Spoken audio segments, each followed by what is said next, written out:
안녕하세요. 이제 6월 마지막 거래일입니다. 6월 28일 금요일 한 주의 마무리면서 6월의 마지막 거래. 굉장히 중요한 날이죠. 수익을 항상 마감을 해야 되는 마지막 날은 조금 안정적으로 매매하시는 걸 추천드립니다. 오늘도 투자에 진심인 남자 투진남이랑 오늘 시장부터 시작해 보겠습니다.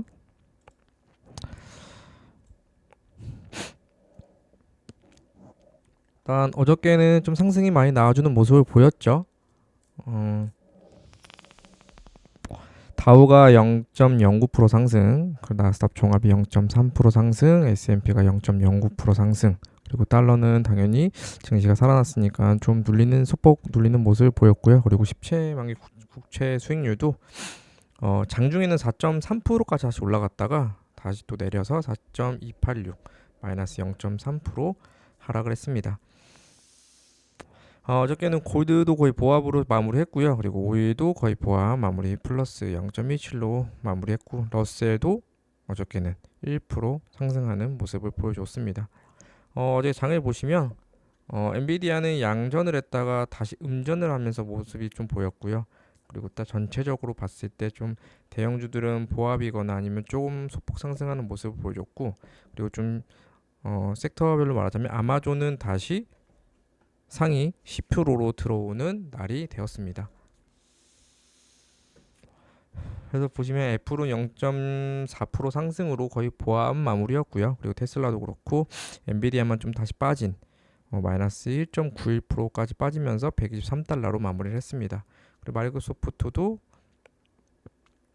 보합 그리고 좀 특별히 마이크론이 마이너스 7%로 빠지면서 좀 크게 빠지는 모습을 보였고요. 그리고 인텔이 0.16, AMD가 1.23, 그리고 아마존이 2.19% 상승. 메타는 요즘에 계속 상승을 하고 있습니다. 메타는 조정이 살짝 나오고 나서부터 지금부터 계속 상승만 하고 있습니다. 그러니까 즉 그렇다는 거는 이제 섹터별로 조금씩 이제 움직임이 나온다고 볼 수 있을 것 같고요. 목소리 이제 들리시죠?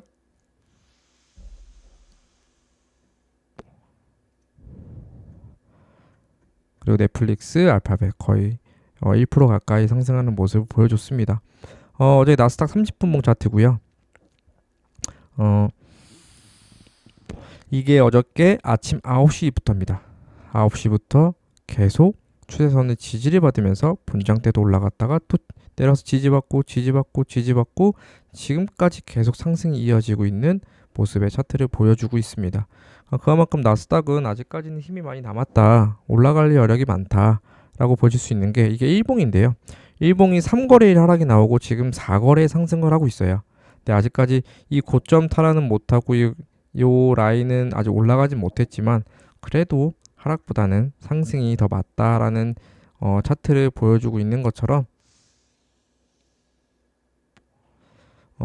매매를 하실 때 매도보다는 매수가 유리하다 그렇게 보시되 저번에 풀이장처럼 130포인트 빠지는 조정이 나올 수 있으니 항상 차트로 대응을 하시는 거를 좀 추천해 드립니다. 마이크론의 급락파가 좀 제한적으로 좀 나왔고요. 그리고 지금 소프트웨어 쪽으로 좀 강세가 나오고 있는 모습이에요. 그리고 장중 내내 견고한 흐름으로 지수 전체적으로 수급 순환하면서 양호한 모습을 보여요. 그러니까 전체적으로 이게 만약에 엔비디아가 빠지면 또 신기하게 AMD가 올라가고 그리고 AMD가 또 소폭 빠지면 또 마이크론이 살짝 올라가고 이런 식으로 지금 순환이 계속 되고 있거든요. 그러면서 지금은 소프트웨어 쪽으로 또 순환 매매가 이루어지고 있다라고 보시면 될 것 같습니다. 어저께 국채의 차트고요. 국채는 말씀드렸다시피 어저께 7년물 국채 발행을 했는데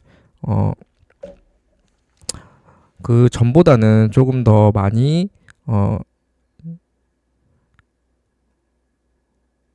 수급이 들어오는 모습을 좀 보여주면서 장중에는 상승을 했지만 장 마감에는 증시가 올라가면서 좀 하락하는 모습을 보였다. 그리고 이제 달러도 이거는 마감 차트가 아니기 때문에 마감은 살짝 소폭 하락을 해서 105점 여기 있죠? 달러 105.93으로 마무리를 했습니다. 어저께 지표가 조금 중요했죠. 보시면 1분기 성장 GDP는 석정치가 0.3에서 0.1% 아주 소폭 상회를 했고요. 그리고 주간 실업수당 청구 건수도 그나마 선방을 좀 한 모습을 보이고 있습니다. 그리고 지금 최근 미장기채에 대한 선호도가 올라가고 있어요. 그렇다는 건 이제 단기보다 미장기채의 선호도가 올라간다는 건 향후 미래를 봤을 때 좀 성장이 될 수 있다. 그러니까 미국이 좀 더 아직까지는 힘을 받고 올라갈 수 있다. 뭐 이 정도로 생각하시면 될 것 같아요. 그러면서 이제 규모가 줄어들면 채권 시장 금리 하향 안정권으로 들어온다는 거는 4.2에서 4.3에서 계속 유지를 한다는 거면 안정권에 들어갔다라고 보시면 돼요. 그래서 그 안정권에서만 움직이면 이제 증시는 계속 상승을 할 수 있다라고 보시면 될 것 같고요. 그리고 향후 PC죠. 오늘 9시 반에 있을 PC 때문에 오늘 좀 장이 조용할 거라고 생각을 했는데 생각보다는 좀 많이 올라가는 모습을 좀 보이고 있습니다. 그리고 대선 토론 기간 동안 상승이 제한적일 수 있다라고 말씀을 드릴 수 있을 것 같아요. 데이터적으로 보면 좀 밑에 제가 좀 데이터로 사진으로 보여드리면서 설명을 다시 드릴게요. 그리고 이거는 지금 엔비디아의 수정 목표가예요. 지금 파이퍼 샌들러, JP모건, 고드만삭스, UBS, 보아 다 지금 상향 조정을 했고요. 얘만 UBS만 좀 소폭 하향 조정을 했습니다. 그래서 그 말대로 지금 엔비디아는 빠지고 123달러까지 빠졌지만 그래도 얘는 향후 봤을 때 올해 이게 지금 올해 목표가거든요. 올해 목표까지 하반기의 목표가인데 하반기의 목표가가 저 정도까지는 올라갈 수 있지 않을까라고 말을 하는 거죠. 근데 지금 밑에 사진을 보시면 이게 세비앤유얼 앤 체인지라고 S&P에 있는 이제 녹색깔은 이제 기술주들이 나오는 얼마나 상장을 하고 있는지의 모습이고 이제 이거 외에 조금 나가는 거는 이제 그 외의 것들에 대한 움직임을 보여주는 건데 실질적으로 지금 1990년대부터 지금까지가 거의 반도체주가 이끌어갔다 시장을 이끌어갔다라고 보시면 될 정도로 굉장히 높게 올라가고 있는 모습을 보이고 있죠. 그리고 지금 2024년 같은 경우는 지금 거의 맥심까지 올라왔어요. 그래서 계속 말씀드리지만 지금 과매수는 맞아요. 과매수 구간이기 때문에 소폭 하락이 나올 수 있다라고 보면서 제가 수요일 날인가 아마 화요일 날 드렸던 시황을 보시면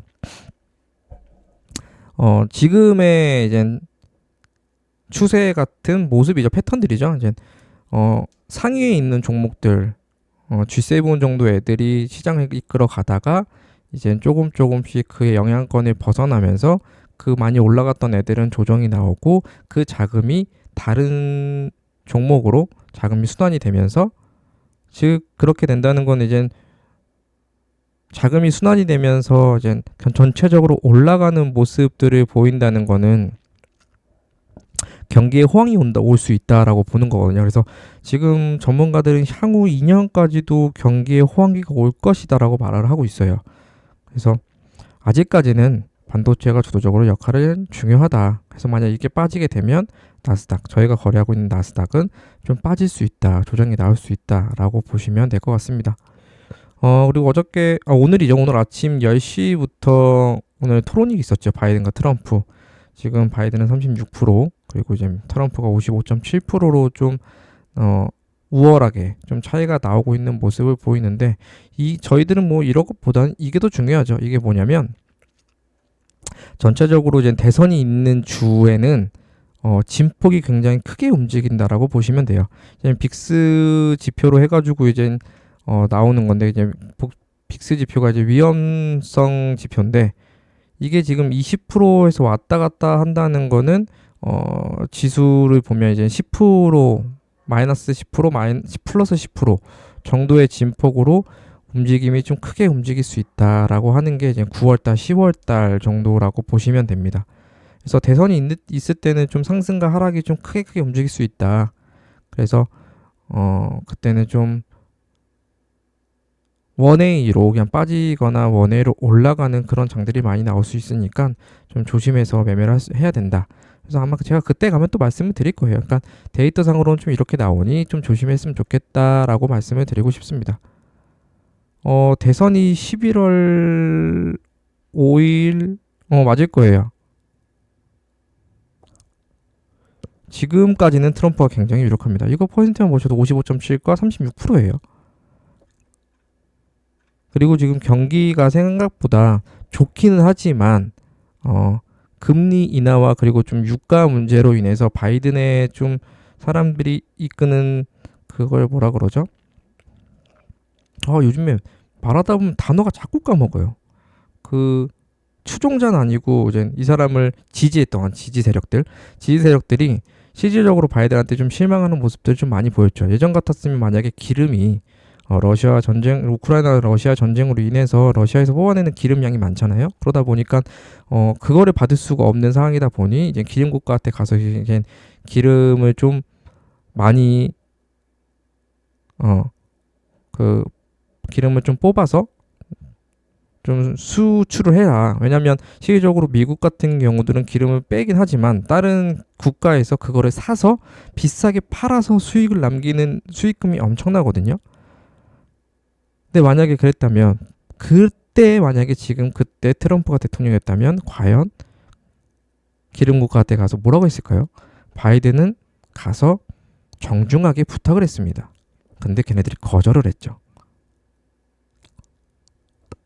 그러니까 그 정도로 미국의 대통령의 파워를 트럼프와 바이든은 너무나 격차가 크게 보였던 이슈들도 있었고 모습을 보여주고 있기 때문에 지금 같은 상황에서는 트럼프 같은 대통령이 있어야 다시 경기를 끌어올릴 수 있겠다라고 보는 시장의 분위기인 것 같아요. 그래서 일단 좀 이따가 오늘 토론한 거 좀 제대로 보고 싶었는데 제대로 올라온 뉴스가 없어서 좀 이따가 CNN에서 좀 제대로 나온 게 있으면 제가 방송 중에서도 좀 말씀을 드릴게요. 오늘은 이게 있죠. 제일 중요한 개인 소비 지출 물가 지수 PCE. 그렇기 때문에 오늘 9시 반에는 굉장히 조심을 하셔야 된다. 그러니까 어제 같은 경우는 근원이기 때문에 보통 30%에서 40% 정도, 40틱 정도의 움직임이 나왔는데 오늘은 좀 굉장히 많이 움직일 가능성이 큽니다. 그렇기 때문에 9시 반에는 거래를 잠깐 쉬셨다가 그리고 카드를 감망하셨다가 매매를 하시는 걸 좀 추천을 드려요. 왜냐하면 오늘 지표로 인해서 방향이 완전히 틀어질 수도 있고 방향을 자꾸 추세대로 올라갈 수도 있는 그러니까 오늘의 장을 완전 꺾을 수 있는 지표이기 때문에 좀 그 시간대는 마우스에 손을 놓고 차트를 좀 관망하시는 걸 추천드립니다. 미국 시장은 여기서 마무리 짓고요. 이제 중국으로 넘어가게 되면 어저께도 좀 큰 하락이 나왔죠. 상하이 종합지수도 마이너스 0.9, 뭐 선전성분지수도 마이너스 2.9, 홍콩은 어저께 새벽 내내 빠졌죠. 마이너스 2.06, 또 2% 하락이 나왔습니다. 이게 지금 수요일부터 내렸던 차트인데 어저께 목요일도 또 월물이 바뀌고 7월물에서 계속 주구장창 빠지고 있는 모습을 보였어요. 그래서 이 거래일 동안 거의 한 4% 가까이 빠지는 모습을 보이다가 오늘 오전에 갑자기 급반등을 했죠.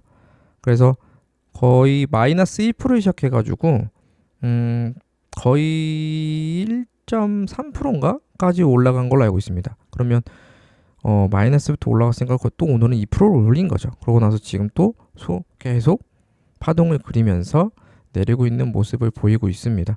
그 내렸던 수요일과 목요일 내렸던 이유는 위안화 약세, 공업지표 부진으로 매물 출현하면서 하락 마감이라고 좀 해석을 할 수 있으실 것 같고요. 그리고 오늘은 급하게 매수 상승세가 나오면서 저가 매수세가 유입이 됐던 이유는 굉장히 중국 쪽에서 지금 좋은 이슈들이 많아요.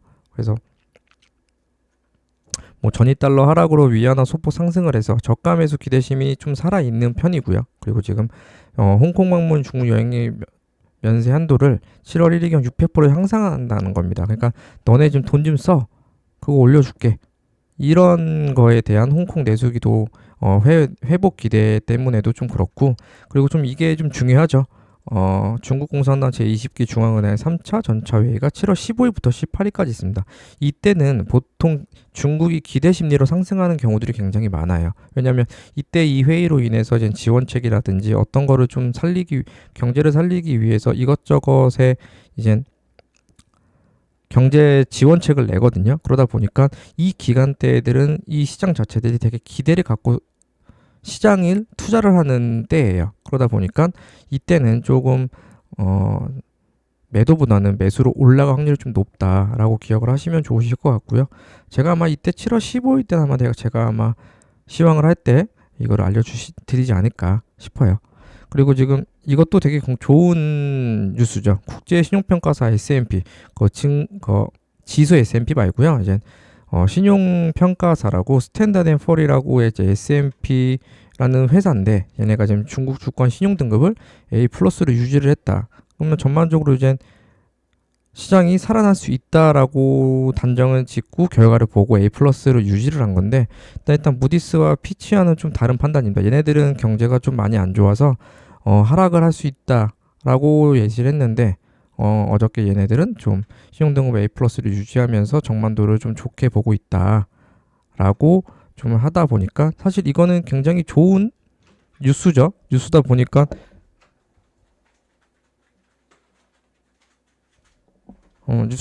당연히 시장이 살아날 수 있다라고 보실 수 있고 시장이 살아남으니까 오늘 같이 상승이 나온 것 같습니다. 그러니까 제가 좀 이거 시황을 좀 일찍 오전부터 알려드리면 좀 매수로 보실 수 있는 시야가 좀 있었을 텐데 좀 아쉽습니다. 그래서 이것도 그렇죠. 증권사도 MACT도 대폭 증가 전망이 뭐냐면 이제 최신 사보증권이랑 그런드증권이 인수를 나면서 증권업계 M&A 기대감이 커지고 있어요. 그러다 보니까 자금이 유입이 좀 크게 된다라고 보실 수 있는 거죠. 쉽게 말씀드리면 그러면 실질적으로 이제 증시가 살아나기 위해서는 현금이 돌아야 되고 외국인 투자자가 들어오면서 현금 순환이 되면서 증시가 올라가고 현물이 올라가면서 지수가 올라가야 경기가 살아난다고 볼 수가 있는 모습을 보이는 건데 이것도 굉장히 좋은 뉴스 중에 하나입니다. 그리고 밑에 거 똑같아요. 이것도 이제 부동산을 살리기 위해서 베이징시 부동산 정책의 최저가 조치 발표를 했다. 그리고 상업용 주택 계약금 비율, 대출금리 하한선 낮추고 다전형 가구 지원 늘리는 골자. 그러니까 너네 전체적으로 부동산 회복을 기대하고 있고 부동산 회복을 하기 위해서 지원책을 내고 있다라는 거예요. 짧게 말하면. 근데 실질적으로 지금 부동산을 살리기 위해서 지원책을 굉장히 많이 냈어요. 지금까지 한 3-4번 정도 지원책을 냈는데 실질적으로는 그게 생각보다 시장에 반영이 많이 되지 않는 모습을 보이고 있죠. 그래서 지금 풀지도 않았던 광주죠. 광저우라고 거기도 이제 저번에 부동산에 투자를 불러일으키기 위해서 좀 대출 완화 정책을 좀 펼치고 했지만 실질적으로 아무런 영향이 없었다. 경제적으로는 아직까지는 좀 힘들지 않나 라고 이제 저도 판단을 하고 있는데 저는 이거 뉴스를 보고 조금 놀랐습니다. A 플러스 유지 전망 안정 유지 그렇다는 거는 사실 얘네들이 굉장히 S&P라는 회사가 그렇게 뭐 인지도가 낮은 회사가 아니기 때문에 얘네들이 A 플러스 유지를 했다라는 거는 중국 쪽에서 굉장히 좋은 뉴스겠죠. 이슈고 그러다 보니까 오늘 좀 상승이 나왔던 모습인 것 같습니다. 오늘도 시황은 여기서 마무리를 하고요.